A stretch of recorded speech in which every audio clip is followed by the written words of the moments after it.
સ્પર્ધાત્મક પરીક્ષાની તમામ અપડેટ્સ મેળવવા માટે સબસ્ક્રાઇબ કરો અમારી યુટ્યુબ ચેનલ યુવા ઉપનિષદ ફાઉન્ડેશન ઓનલાઈન અને પ્રેસ કરો બેલ આઇકોન. નમસ્કાર વિદ્યાર્થી મિત્રો, યુવા ઉપનિષદ ફાઉન્ડેશનના ઓનલાઈન પ્લેટફોર્મ પર આપ સૌનું સ્વાગત છે. આજના વિડીયોમાં આપણે મળી રહ્યા છે એક નવા પુસ્તકના પરિચય સાથે, અને એ પુસ્તક છે સાહેબ ઇંગ્લિશ ડિસ્ક્રિપ્ટિવ. સાહેબ સીસી મેન્સ પેપર 2 માટે ખાસ વિદ્યાર્થી મિત્રો કે તમને ખ્યાલ છે ભાઈ સીસી જે ગ્રુપ એ ની મેન્સ પરીક્ષા આવી રહી છે, તો તેના માટે આ ઇંગ્લિશ ડિસ્ક્રિપ્ટિવ જે પેપર 2 છે તો એના માટે આ પુસ્તક યુવા ઉપનિષદ પબ્લિકેશન દ્વારા પ્રકાશિત કરવામાં આવ્યું છે. તો આ પુસ્તકની જો વિશેષતાની સાહેબ વાત કરીએ તો વિશેષતામાં તો સાહેબ આમાં જઈએ તો પહેલું આપણે શું લખેલું છે? Essay, letter writing, report writing, writing on visual information, precis writing, reading comprehension અને ટ્રાન્સલેશન. ટ્રાન્સલેશન એટલે સાહેબ કયું? ગુજરાતીથી ઇંગ્લિશનું ટ્રાન્સલેશન આની અંદર આપવામાં આવેલું છે, જે સીસી માં આવરી લેવા મુદ્દાઓ છે. મતલબ કે સીસી ગ્રુપ એ ની પેપર 2 માં જે સિલેબસના જે મુદ્દા છે ઇંગ્લિશના, તો સાહેબ એ બધા જ મુદ્દાઓને આપણે આવરી લેવાનો પ્રયત્ન કરવામાં આવ્યો છે. ત્યાર પછી સાહેબ આમાં 175 થી વધુ મોડેલ આન્સર આપવામાં આવેલા છે. જોરદાર સાહેબ. 100 થી વધુ પ્રેક્ટિસના ક્વેશ્ચન આવેલા છે, અને સાહેબ 110 થી વધુ પીવાયક્યુ આપવામાં આવેલા છે. પીવાયક્યુ એટલે સાહેબ કયા? અગાઉની પરીક્ષામાં પૂછાયેલા જે આ ડીવાયએસઓ છે, એસટીઆઈ છે, જીપીએસસી છે, આ જે અત્યાર સુધી મુખ્ય પરીક્ષાઓમાં જે જીપીએસસી દ્વારા પૂછાતા હોય છે, જેથી વિદ્યાર્થીઓને ખ્યાલ આવે કે ભાઈ અગાઉની પરીક્ષાઓમાં કેવા પ્રશ્ન પૂછાયા, તેની ફોર્મેટો સાહેબ કેવી, એમાં કેવી રીતે લખવું, કેવું કન્ટેન્ટ મૂકવું, કઈ રીતે, તો એ તમામ જે વિદ્યાર્થીઓના પ્રશ્નો છે એનું સમાધાન અહીંયા મળી જશે. સીસી તો પહેલી વાર લેવા છે. હા, તો આપણા માટે પીવાયક્યુ એક વધારે પડતું ઇમ્પોર્ટન્સ રહેશે. ત્યાર પછી સાહેબ આમાં ગ્લોસરી પણ આપવામાં આવે છે. સાહેબ હવે ઘણીવાર વિદ્યાર્થીઓ એમ કહેતા હોય છે કે સાહેબ અમારું ઇંગ્લિશમાં તો એટલી ફાવટ આવતી નથી, પકડ નથી જેટલી અમારી પકડ ગુજરાતીમાં છે. તો શું કર્યું છે સાહેબ? એક એસે લખ્યો છે, પહેલું જોઈએ એસે લખ્યો છે. જેવો એસે લખ્યો છે એની નીચે જેટલા પણ અગત્યના શબ્દો છે તે ઇંગ્લિશ ટુ ગુજરાતી સમજાવી દેવામાં આવેલા બરોબર છે. જોરદાર. બરાબર છે. જેથી વિદ્યાર્થીઓને જે શબ્દોના અર્થમાં તકલીફ પડતી હોય એ ત્યાં સોલ્વ થઈ જશે. પહેલામાં કેવું થાય કે સાહેબ એ મોબાઈલ ખોલશે, હા, પછી ઇન્સ્ટાગ્રામ ખોલશે, જોરદાર, પછી લાંબુ ચાલશે. એના કરતા બેટા ડાયરેક્ટ ચોપડો ખોલો, ડાયરેક્ટ નીચે જ આપેલા છે વર્ડ ચેક કરી લો. બરાબર છે. ચાલો આગળ છે જીપીએસસી વર્ગ 1 2, DYSO, STI, PI, chief officer જેવી અલગ અલગ પરીક્ષાઓનો વર્ણનાત્મક આદર્શ પ્રશ્નોના જવાબ અહીં આપી દેવામાં આવેલા છે. આ પુસ્તક જે છે તો સાહેબ ખાસ ગ્રુપ એ ની જે મુખ્ય પરીક્ષાની તૈયારી કરતા વિદ્યાર્થીઓ માટે ખૂબ જ ઉપયોગી રહેશે. અને આ જે મુદ્દાઓ જે છે ને સાહેબ, તો આ 8 મુદ્દાઓ ઇંગ્લિશના છે. આમાં એક વધારાનો એક એડ કરો 9 નંબર જે પ્રેસ રિલીઝ છે, તો એ 9 નંબરનો મુદ્દો, અને 10મો છે ગ્રામરનો. તો તમારો ડીવાયએસઓ, એસટીઆઈ છે, જીપીએસસી ક્લાસ 1 2 છે, એનો સિલેબસ આખો તો બની જતો હોય છે. એટલે આ તમને ડીવાયએસઓ, એસટીઆઈ માં પણ ઉપયોગી સાબિત થશે આ પુસ્તક. ચલો સાહેબ, તો હવે વિદ્યાર્થીઓને પુસ્તક બતાવી દઈએ. અને ખાસ આ પુસ્તકની જે ડેમો કોપી છે તો એ યુવા ઉપનિષદ ફાઉન્ડેશનની જે ઓફિશિયલ ટેલિગ્રામ ચેનલ છે એની પર અવેલેબલ છે. તો ખાસ એ તમે જોઈ લેજો એકવાર, અને પછી તમે ખરીદી શકો છો આ પુસ્તક. સો ભાઈ સાહેબ, આ પુસ્તક શરૂ થશે ઇંગ્લિશ ડિસ્ક્રિપ્ટિવ. અહીં ઇન્ડેક્સ આપવામાં ઇન્ડેક્સ આપી દેવામાં આવેલી છે. આપણે જેમ આગળ કીધું તેમ essay, letter, report, visual information, formal speech, precis comprehension, translation Gujarati to English, અને કોર્સ પણ અહીં આપી દેવામાં આવેલા છે કે વિદ્યાર્થીઓને એજ્યુકેશનનો કોઈ એસે લખવો છે તો એજ્યુકેશન એસેના કોર્સ અહીં બધા જોઈતા જરૂરી કોર્સ અલગ અલગ વિષયને આધારે અલગ અલગ ટોપિક આધારિત અંદર કોર્સ મૂકેલા છે. જોરદાર સાહેબ. સાહેબ આ તો વાત થઈ ઇન્ડેક્સની. ઇન્ડેક્સ ઉપરાંત વિદ્યાર્થી મિત્રો ખાસ અહીં આપણે મુખ્ય પરીક્ષાનો અભ્યાસક્રમ પણ આપવામાં આવ્યો છે, જેથી તમને ક્લિયર થાય કે ભાઈ આમાં જે મુદ્દાઓ આપણે કવર કર્યા છે તો એ તમને ડીવાયએસઓ, એસટીઆઈ, જીપીએસસી કયા મુદ્દાઓ આમાં તમને કામ લાગશે એનો સિલેબસ પણ આપવામાં આવેલો છે. આ છે તમે જોઈ શકો છો તો કે ભાઈ સીસી એક્ઝામનો આપણો સિલેબસ આપવામાં આવેલો છે. ત્યારબાદ તમે અહીં જોઈ શકો છો જીપીએસસી ક્લાસ 1 2, એમાં જે ઇંગ્લિશ લેંગ્વેજનું જે પેપર હોય છે એનો અભ્યાસક્રમ છે. ત્યારબાદ ડીવાયએસઓ, એસટીઆઈ નો અભ્યાસક્રમ, કે ભાઈ આ જે મુદ્દાઓ જે છે કે ભાઈ ટોટલ ઇંગ્લિશનો જે ડિસ્ક્રિપ્ટિવ પેપર હોય છે એમાં ટોટલ 10 મુદ્દા હોય છે. એક ગ્રામરને જો તમે દૂર કરો તો 9 મુદ્દા વર્ણનાત્મક લખવાના રહેતા હોય છે. એમાંથી 8 મુદ્દા તો સીસી માં કવર કર્યા જ છે. 9મો મુદ્દો જે પ્રેસ રિલીઝ ઘટે છે તો એ તમને ડીવાયએસઓ અને એસટીઆઈ અને 1 2 ના જે અભ્યાસક્રમ છે એમાં છે. તો આ બુક તમને એમાં પણ કામ લાગી શકે છે. ચલો સર હવે આપણે થઈ ગયું એસ હા પહેલું ચેપ્ટર આપ્યું છે નિબંધ આપ્યું છે હા. નિબંધની એક પહેલી વસ્તુ સાહેબ આપણે સામાન્ય સમજ આપી નિબંધના પ્રકારો કેટલા છે તો આપણે સાહેબ 9 પ્રકારના નિબંધો પૂછાય સાહેબ કે વર્ણનાત્મક નિબંધો આવી ગયા છે પરસ્યુએસિવ પ્રોત્સાહક એનાલિટિકલ આવી ગયા છે આર્ગ્યુમેન્ટેટિવ આવી ગયા છે ફિલોસોફિકલ આવી ગયા છે રિફ્લેક્ટિવ આવી ગયા છે કરંટ અફેર વાળા થઈ ગયા સાહેબ હવે ઘણા સમયથી યુપીએસસી પણ ફિલોસોફિકલ એસેને વધુ પડતું ઇમ્પોર્ટન્સ આપે છે 2 વર્ષથી ઘણું બધું ઇમ્પોર્ટન્સ આપે છે અને જીપીએસસી માં પણ 1 અથવા 2 પ્રશ્નો કેવા રહેલા હોય છે તો ભાઈ ફિલોસોફિકલ રહેલા હોય છે તો એને યોગ્ય ન્યાય અહીં આપણે આપવામાં આવેલું છે બરાબર છે સાહેબ સામાન્ય સમજ નિબંધના અલગ અલગ પ્રકાર આખી વિદ્યાર્થીઓ નિબંધના એક થિયરી છે જ્યારે તમે ડિસ્ક્રિપ્ટિવ લખવા બેસો તો કયા મુદ્દાઓ ધ્યાને રાખવા નિબંધ લખતી વખતે તો અહીં લખ્યું છે નિબંધ કેવી રીતે તૈયાર કરવો કે ભાઈ નિબંધ લખવા માટે તમારે કયા કયા મુદ્દાઓ ધ્યાને રાખવા એ અહીં તમને આપવામાં આવેલા છે ત્યારબાદ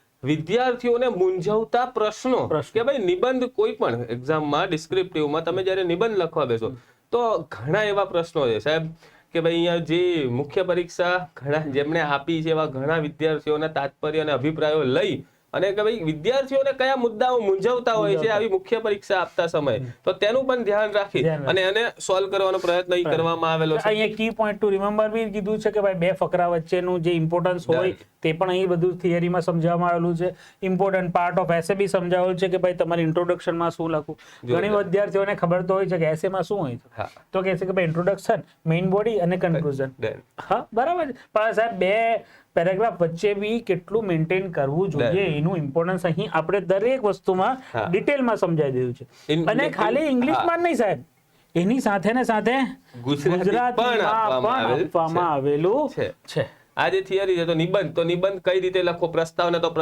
પ્રસ્તાવના કઈ રીતે લખવી મેઇન પાર્ટમાં કયા કયા મુદ્દાઓ ધ્યાને રાખવા કન્ક્લુઝન કઈ રીતે તૈયાર કરવું આવા તમામ મુદ્દાઓ અહીં કવર કરવામાં આવેલા છે એ તમે જોઈ શકો છો પછી ખાસ છે સાહેબ ડૂઝ એન્ડ ડોન્ટ્સ આપવામાં આવે છે કે શું કરવું અને શું ન કરવું કે જે તમને ઘણા વિદ્યાર્થીઓ જે આવી ડિસ્ક્રિપ્ટિવ જ્યારે એક્ઝામ હોય છે તો તેમાં અમુક ભૂલો કરતા હોય છે ઘણા વિદ્યાર્થીઓ કે ભાઈ આ ભૂલ ન કરવી એવા તમામ અહીંયા જે મુદ્દા ડૂઝ એન્ડ ડોન્ટ્સ કે આવી કાળજીઓ લેવી અને આવી ભૂલો ન કરવી તો તેનું પણ તમને અહીંયા લિસ્ટ આપવામાં આવ્યું છે જે તમને પરીક્ષામાં ખૂબ જ ઉપયોગી સાબિત થશે કીધું છે આ પોઈન્ટ જો do not use any complicated sentence બરોબર ગૂંચવણ ભરેલા સેન્ટેન્સો યુઝ કરવા જોઈએ નહીં બીજું એક છે do not use informal language હા બરોબર દોસ્તીમાં આપણે ઘણીવાર સમજાવતા હોઈએ ને ત્યારે આ બધી લેંગ્વેજ ચાલી જાય તો ચાલી જાય કે પેલો ને ઓલો ને હેલો આ બધી વસ્તુ પણ એસેમાં આ બધી વસ્તુ નહીં કરવી તમારે ફોર્મલ રીતે લખવું જોઈએ avoid religious and political bias extreme views on it બરાબર એ બધી વસ્તુનો અહીંયા એક લિસ્ટ બનાવીને મૂકવું છે કે આ કરવું જોઈએ અને આ ન કરવું જોઈએ ક્લિયર બરાબર છે ચાલો પછી તમે જોશો કે ભાઈ એસે તમને મોડેલ એસે આપવામાં આવ્યા છે કે ભાઈ એસે છે અને એસે ની નીચે જેમ અગાઉ વાત કરી તે પ્રમાણે ગ્લોસરી આપવામાં આવી છે કે જે આમાં અમુક ઇમ્પોર્ટન્ટ અને અઘરા વર્ડ્સ છે ઇંગ્લિશના તો તેનું ગુજરાતી જે અર્થ શું થાય છે એ પણ તમને આપવામાં આવે છે સાહેબ આપડા કયા છે હા પીવાયક્યુ હશે તો એ જે કઈ એક્ઝામ નો છે તો એ એક્ઝામ નો ટેગ પણ મારવામાં આવે છે 2024 માં હાલમાં લેવાઈ ગયેલી એક્ઝામ ના એસે પણ અંદર આપણે આપી દીધેલા છે દરેક ક્લાસે આપી દીધેલા happiness is a state of mind આ ફિલોસોફિકલ એસે છે જે યુપીએસસી 2023 માં પૂછાયેલો છે એસે પૂછાઈ ગયો છે એસે લખી દીધો છે ત્યાર પછી જે ડિફિકલ્ટ વર્ડ જે તમને લાગે છે તેનું અંદર અર્થ આપી દેવામાં આવેલ ચાલો અને ત્યારબાદ ભાઈ એસે ની થિયરી આપી છે ત્યારબાદ મોડલ આન્સર આપવામાં આવે છે પીવાયક્યુઝ અંદર આપવામાં આવે છે અને અંતે સાહેબ વિદ્યાર્થીઓને પ્રેક્ટિસ માટેના ક્વેશ્ચન્સ પણ આપવામાં આવે છે કે ભાઈ તમે આવા એસેસ જે છે તો એની પ્રેક્ટિસ પણ કરી શકો ડન હવે આ જ રીતનું દરેક જે સ્કિલ્સ છે આપણી જેમ કે તમે પત્ર વ્યવહાર જોશો પત્ર લેખન ભાઈ લેટર રાઇટિંગ છે તો સામાન્ય સમજ પહેલા આપી દીધી પત્ર લેખનના પ્રકાર ફોર્મલ ઇનફોર્મલ કેવા મુદ્દાઓ ધ્યાન રાખવા ડૂઝ એન્ડ ડોન્ટ્સ ત્યારબાદ વિદ્યાર્થીઓને મૂંઝવતા પ્રશ્નો અને એ જે થિયરી પછી પછી તમને જે મોડેલ પત્રો આપવામાં આવે છે મોડેલ આન્સર અને પીવાયક્યુઝ આપવામાં આવે છે અહેવાલ લેખન એમાં પણ શરૂઆતમાં થિયરી આપેલી છે એનો ફોર્મેટ આપવામાં આવેલું છે જ્યાં અગર જે સ્કિલ્સમાં ફોર્મેટ ઇમ્પોર્ટન્ટ છે અને ફોર્મેટ કઈ રીતે લખવું તો એ આ પ્રકારે તમને એમાં ફોર્મેટ્સ પણ આપવામાં આવેલા છે જેથી વિદ્યાર્થીઓને સરળતા રહે. આમાં એ પણ આપવામાં આવેલું છે કે સાહેબ પહેલા પેરેગ્રાફમાં શું લખવું, બરોબર છે. બીજામાં શું લખવું અને ત્રીજામાં છેલ્લે કન્ક્લુઝનમાં શું લખવું. ડન. આ બધી આખો ડ્રાફ્ટ, વસ્તુઓ રિપોર્ટ રાઇટિંગ નો આખો ડ્રાફ્ટ ડ્રાફ્ટ આપી પણ આપેલો દેવામાં છે. આવેલો છે. અહીં તમે જોઈ શકો છો મોડલ આન્સર્સ, PYQs, પ્રેક્ટિસના ક્વેશ્ચન આપવામાં આવેલા છે. દ્રશ્ય આલેખન કે ભાઈ જ્યારે વિઝ્યુઅલ ઇન્ફોર્મેશન, તો મોટે ભાગે જે જીપીએસસી માં આના પ્રશ્નો ખાસ પૂછાતા હોય છે અને આ વખતે સીસી ના સિલેબસમાં પણ આ વિઝ્યુઅલ ઇન્ફોર્મેશન છે. તો એમાં કયા મુદ્દાઓ ધ્યાને રાખવા? પહેલા જ્યારે જીપીએસસી પરીક્ષા લેતા હતા ત્યારે ટેબલ્સ આપવામાં આવતા હતા, અમુક ચાર્ટ્સ આપવામાં આવતા હતા. હાલમાં ઇમેજ મૂકવામાં આવે છે. તો આવા અલગ અલગ જ્યારે વિઝ્યુઅલ ઇન્ફોર્મેશનના જવાબ લખવાના થાય તો કેવા મુદ્દાઓ ધ્યાને રાખવા, તો તેની આખી થિયરી સાહેબ આપવામાં આવેલ છે. અને આ તમે જોઈ શકો છો STI 2018-19 માં પૂછાયેલું. હા, તો એ PYQs છે, આ પણ ક્લાસ 1-2 નો PYQ છે. અને તમને અમુક જે મોડલ આન્સર્સ પણ આપવામાં આવે છે જે તમને પરીક્ષામાં ઉપયોગી સાબિત થશે. અને કઈ રીતે આવા વિઝ્યુઅલ ઇન્ફોર્મેશનના પ્રશ્નો હોય તો હાઉ ટુ ટેકલ ઇટ, કઈ રીતે એની સાથે ડીલ કરવી, તો એ તમને આ ઉપયોગી સાબિત થશે. અને આ ઉપરાંત અંતે વિદ્યાર્થી મિત્રો આ બધા મોડલ આન્સર્સ છે અને અંતે તમને પ્રેક્ટિસ માટે પણ આવી ઇમેજો આપવામાં આવેલ છે કે જેથી તમે પ્રેક્ટિસ કરી શકો. વિઝ્યુઅલ ઇન્ફોર્મેશન અહીં તમે જે જોઈ રહ્યા છો એના વિશે જે પણ તમે સમજો વિચારો છો તે તમારે લખવાનું છે અને એક વ્યવસ્થિત રીતે એની જે આખું ફોર્મેટ તો એ તમને આમાં આપવામાં આવેલ છે. સાહેબ ઔપચારિક ઉદ્બોધન સાહેબ આ છે આપણું પહેલું સ્ટાર્ટિંગમાં કીધું છે બેઝિક ઓફ અન્ડરસ્ટેન્ડિંગ આપેલું છે. ત્યાર પછી કીધું ફોર્મલ સ્પીચના કેટલા પ્રકાર છે. બોડીમાં મેઇન બોડીમાં શું આવે છે? ઇન્ટ્રોડક્શન, મેઇન બોડી હોય છે, કન્ક્લુઝન હોય છે. ઇન્ટ્રોડક્શન કેવી રીતે લખી શકાય, શું કરી શકાય, શું અલગ છે, આ બધી વસ્તુઓ અંદર આપેલી છે. આ એક મોડેલ છે આના 2022 અને 23 માં પૂછાયેલો આ એક આપણો રિપોર્ટ છે. બરાબર છે. ફોર્મલ સ્પીચ જ્યારે આવે તો કેવી રીતે શરૂઆત કરવી, ગ્રેટિંગ્સ કોણ કે ભાઈ કેવો અધિકારી કે કેવા વ્યક્તિ આ સ્પીચ આપી રહ્યા છે, ભાઈ પ્રાઇમ મિનિસ્ટર આપી રહ્યા છે, રાષ્ટ્રપતિ આપી રહ્યા છે, કોઈ ઓફિસર કે ભાઈ કોઈ અધિકારી આપી રહ્યા છે, તો ત્યારે કેવી રીતે સંબોધન કરવું, કેવા મુદ્દાઓને ધ્યાને રાખવા, કેવી રીતે સ્પીચ આપવી, તો એ પ્રકારના મોડલ આન્સર. અને અંતે આ પ્રેક્ટિસ ક્વેશ્ચન પણ આપવામાં આવે છે. ભાઈ આવા જે અલગ અલગ સ્કિલ્સમાં આપણે હાલના કરંટમાં જે પણ ઇવેન્ટો બની છે એને પણ ધ્યાનમાં રાખીને તમને અમુક મોડલ આન્સર પણ બનાવ્યા છે અને એને પ્રેક્ટિસ માટે પણ આપવામાં આવે છે. જેમ કે ખાસ વિદ્યાર્થી મિત્રો કે રિપોર્ટ, જે રિપોર્ટ રાઇટિંગ કરવાનો થાય તો તમને ખ્યાલ હશે કે હાલમાં દિવાળી વખતે અમદાવાદમાં શોપિંગ ફેસ્ટિવલ શરૂ કરવામાં આવ્યો હતો. ભારતમાં સૌ પ્રથમવાર શોપિંગ ફેસ્ટિવલ તો એ ગુજરાતના અમદાવાદમાં શરૂ થયો હતો. તો આ શોપિંગ ફેસ્ટિવલમાં તમે ગયા અને તમે શું શું જોયું એનો અનુભવ દર્શાવતો રિપોર્ટ પણ તમને પૂછી શકે. ત્યારબાદ જે ફોર્મલ સ્પીચની વાત કરીએ તો ભાઈ પ્રાઇમ મિનિસ્ટર દ્વારા જે સુદર્શન સેતુ બ્રિજ છે આપણો ઓખાથી બેટ દ્વારકા, તો એનું ઇનોગ્રેશન કરતી સ્પીચ તો એવી પણ તમને પૂછી શકે છે. તો આવા કરંટના મુદ્દાઓને પણ આપણે આ પુસ્તકમાં લેવાનો પ્રયત્ન કર્યો છે. તો એ પણ ખાસ તમે એની પ્રેક્ટિસ કરજો. સાહેબ સંક્ષેપ્તીકરણ આ ખૂબ જ અગત્યનું રહેશે સીસી ના વિદ્યાર્થીઓ માટે. સાહેબ મોટે ભાગે ડીવાયએસઓ STI GPSC માં એક જ સંક્ષેપ્તીકરણ આવતું હોય છે પ્રીસી રાઇટિંગ, પણ આમાં 10 માર્ક્સના 2 છે. સીસી ગ્રુપ એમાં 2 તમારે સંક્ષેપ્તીકરણ આવશે 10 માર્ક્સના. તો એમાં પણ શરૂઆતમાં શું છે બેઝિક ઓફ અન્ડરસ્ટેન્ડિંગ આપી દીધી. ત્યાર પછી સંક્ષેપીકરણ માટેના નિયમો આપી દેવામાં આવેલા છે. આ ખૂબ જ અગત્યના વિદ્યાર્થીઓ માટે કે સમજ પડે કે ભાઈ કઈ રીતે સંક્ષેપ્તીકરણ કરવું અને કયા કયા મુદ્દાઓ ધ્યાને અને કઈ પ્રોસેસમાં જવું છે. પહેલી ઇમ્પોર્ટન્ટ છે કે પહેલા શું કરવું, ડાયરેક્ટ બોલપેન જોઈને કૂદી જ ના પડે. આવા નિયમો અમુક આપેલા છે કે પહેલા સમજવાનું, સેન્ટ્રલ આઈડિયા, મેઇન થીમ પકડવાની ટ્રાય કરવું, કોઈ વસ્તુને કેટલું ઇમ્પોર્ટન્સ આપવાનું છે, રિપીટેડ સેન્ટેન્સો નહીં લાગવા જોઈએ. આ બધી વસ્તુ આપણે અહીં ડિટેલમાં સમજાવી દેવામાં આવેલું છે. ત્યારબાદ તમને મોડેલ આન્સર્સ પણ એને આપવામાં આવે છે અને પ્રેક્ટિસ માટે પણ પેરેગ્રાફ આપ્યા છે કે આનું તમે પ્રિસાઇઝ કરો. પ્રીવિયસ ક્વેશ્ચન છે સાહેબ, ગદ્યાર્થ કરવાનો છે.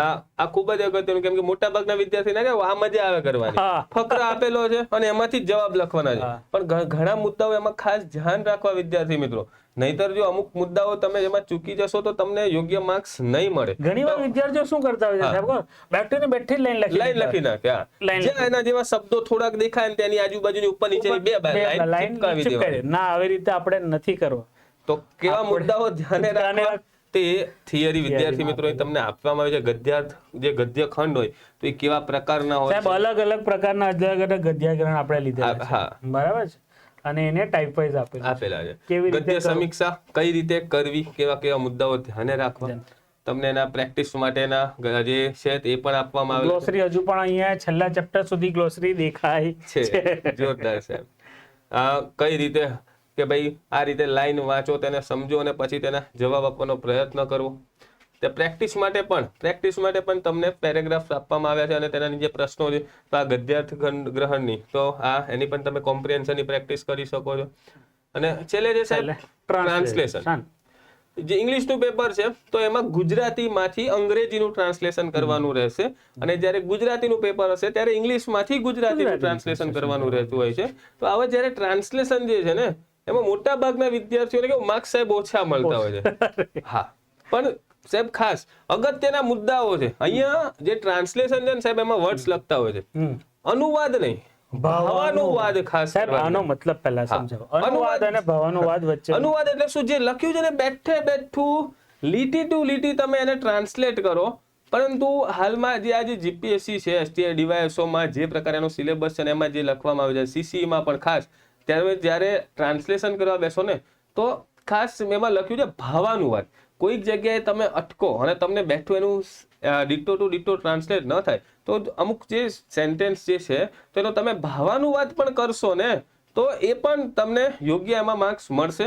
પણ તમારે એમાં મુદ્દાથી જે ભટકાઈ જવાનું નથી. આ એક મુદ્દો ખાસ અહીંયા ધ્યાન રાખવા વિનંતી. તો ટ્રાન્સલેશનમાં કયા કયા મુદ્દાઓ ધ્યાને રાખવા? ટ્રાન્સલેશનમાં જે ગ્રામર એમાં ખૂબ જ અગત્યનું રહેશે. અમુક ઘણીવાર એમાં સમાનાર્થી શબ્દો જે હોય અથવા તો અઘરા કાર્ડનું મહત્વ વધુ છે, એ ખૂબ જ અગત્યનું છે. કાર્ડનું, હા, કયા કાળમાં એ લખી રહ્યા છે, આપણે એનું ટ્રાન્સલેટ કેવું કરી રહ્યા છે.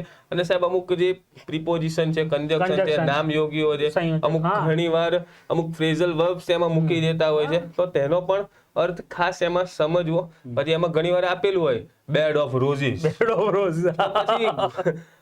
ગુલાબનો બેડ નહીં, એનો જે અર્થ થતો હોય છે ગુજરાતીમાં તો એ તમારે પછી લખવો પડતો હોય છે. એટલે બેઠું ટ્રાન્સલેટ પણ નહીં. તો એવા મુદ્દાઓ ખાસ ધ્યાને રાખવા. અને એમાં આ બધા આપણે કેવું કે ફરજ વાળું હોય તો આપણે આ ફોર્મેટ યુઝ કરવું, બંધાયેલા છે તો આ કરવું છે, જંખના માટેનું આ ટાઈપ કરવું છે, કે આ બધી વસ્તુ એટલે ગ્રામરના મુદ્દાઓ અહીં આપણે કવર કર્યા છે થિયરીમાં. ત્યારબાદ કેટલાક નામયોગી અવયવો જે છે એકોર્ડિંગ ટુ તો ના પ્રમાણે, અલોંગ વિથ તો સહિત, આવા તમને જે ગ્રામર્સના અમુક મુદ્દાઓ છે, સંયોજકો છે, ક્રિયા વિશેષણો છે તો એ આપવામાં આવેલ છે વિદ્યાર્થી મિત્રો. ખાસ આ ઉપરાંત વાક્યોને ગુજરાતીમાંથી અંગ્રેજીમાં અનુવાદ કરવાની અમુક નાના જે પ્રેક્ટિસ માટે સેન્ટેન્સ આપવામાં આવે છે જેથી વિદ્યાર્થી પ્રેક્ટિસ કરી શકે. હા, અને પછી છે ભાઈ ટ્રાન્સલેશન કરો. આમાં મોડલ આન્સર્સ પણ આપવામાં આવ્યા છે કે ભાઈ આ રીતે ટ્રાન્સલેશન થશે. અને ત્યારબાદ તમને પ્રેક્ટિસ માટે પણ આ આપવામાં આવ્યા છે જેથી તમારી થોડીક પ્રેક્ટિસ પણ થાય. અને ખાસ ટ્રાન્સલેશનની પ્રેક્ટિસ ખાસ કરવા વિનંતી. આમાં કેવું છે, થોડુંક તમે સારું કરી નાખો ને, જેને માર્ક્સ મળે છે એને બહુ સારા મળે, નથી મળતા એને નથી જ મળતા, અડધો 1-1.5 ને એવા જ મળતા હોય છે.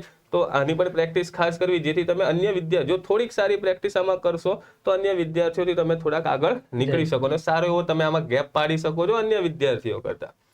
આ વાત થઈ પીવાયક્યુ ના પ્રશ્નો આપેલા છે તે, અને છેલ્લે આપણે પંક્તિઓ આપેલું છે કે ગાંધીજીએ આ કીધું છે. ગાંધીજીની અમુક પંક્તિ છે, નિષ્ફળતા છે, પછી સફળતા, આરોગ્ય, શિક્ષણ, એવી અલગ અલગ જે સેક્ટર છે તેની પંક્તિઓ અને કોટેશન છે. ઇંગ્લિશમાં છે, સંસ્કૃતમાં છે, હિન્દીમાં છે, એનો તમે ઉપયોગ કરી શકો છો. જે પ્રમાણે એસે છે એમાં તમે ઘણીવાર રિપોર્ટ્સમાં કે પછી જ્યારે ફોર્મલ સ્પીચમાં પણ કે ભાઈ કોઈ સ્પીચ આપી રહ્યા છે ને સવાર ખુશનુમા વાતાવરણ છે, ત્યાં એકાદ પંક્તિ ચીપકી જતી હોય તો તમે એમાં એ પંક્તિ તમે લખી જતી હોય તો જબરજસ્તી નહીં, ત્યાં બંધ બેસતી હોય એ પંક્તિ તો તમે લખી શકો છો, એમાં જરાય વાંધો નથી.